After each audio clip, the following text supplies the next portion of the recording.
საზაფხულო უნივერსიტეტის საქართველოს გაცნობის მსურველთათვის უკვე მეორე წელი აქვს სხვადასხვა ქვეყნიდან ჩამოსულ სტუდენტებს მასპინძლობენ. მარშრუტი, რომელიც ქვეყნის გაცნობას ითვალისწინებს, საქართველოს დედაქალაქის გარდა სიღნაღზე, მცხეთაზე, უფლისციხესა და ყაზბეგზეც გადის. მაღალმთიანი მხარის სილამაზით განსაკუთრებით მოხიბლული სტუმრები მთებში ნისლმა ცოტათი შეეშინა, თუმცა საზაფხულო უნივერსიტეტის სტუდენტები საქართველოში სტუმრობას მომავალშიც აპირებენ.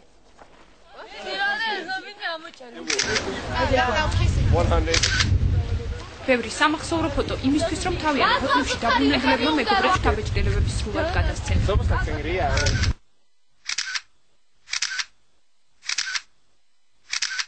გაცვლითი პროგრამის ფარგლებში საზაფხულო უნივერსიტეტი საქართველოში უკვე მეორე წელია არსებობს. სიღნაღი, თბილისი, მცხეთა, უფლისციხე, დავით გარეჯი და ყაზბეგი. რამდენიმე დღის განმავლობაში 21 უცხოელი სტუდენტი ქართველ მეგობრებთან ერთად საქართველოს გაცნობას შეეცდება. ასეთი მთები და ბუნება ჯერ არცად შემხედრია. ახლა ზუსტად ვიცი, რას გულისხმობდა ჩემი მეგობარი, როცა მირჩევდა ჩამოსულიყავი საქართველოში და მენახა აქაური სამოთხე. აღფრთოვანებულობა. მჟავე წყლებზე ასულ სტუდენტებს ქართველი მასპინძლები წყალში შემავალი რკინის სარგებლობაზე ესაუბრნენ.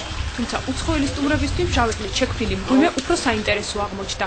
სიღნაღში გასინჯული ქართული ღვინის ბოთლით მჟავე წყალიც გასინჯეს და შედარებაც გააკეთეს.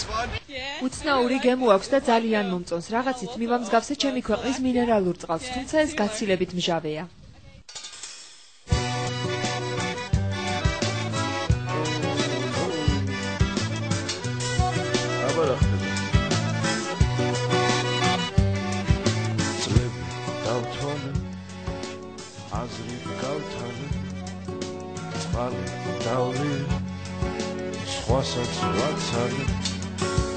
წერა მომინდა გზები დავხატე 2000 მეტრ სიმაღლეზე მდებარე სამონასტრო კომპლექსმა უცხოელი დამთვალიერებელი მოხიბლა.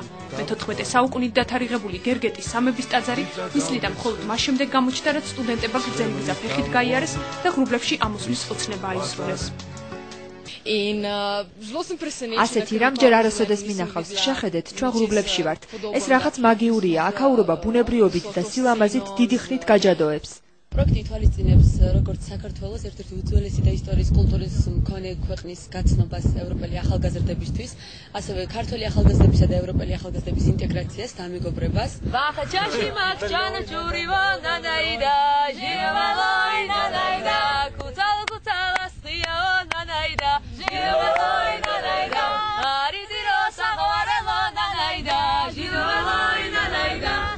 აგვისტოს ბოლოს 30-მდე უცხოელი სტუდენტი საქართველოს ისევ ეწვევა.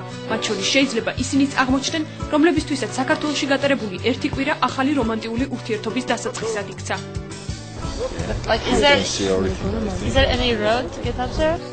ან ისინი, ვინც მთის სილამაზით მოხიბლული დიდი ხნით დარჩა.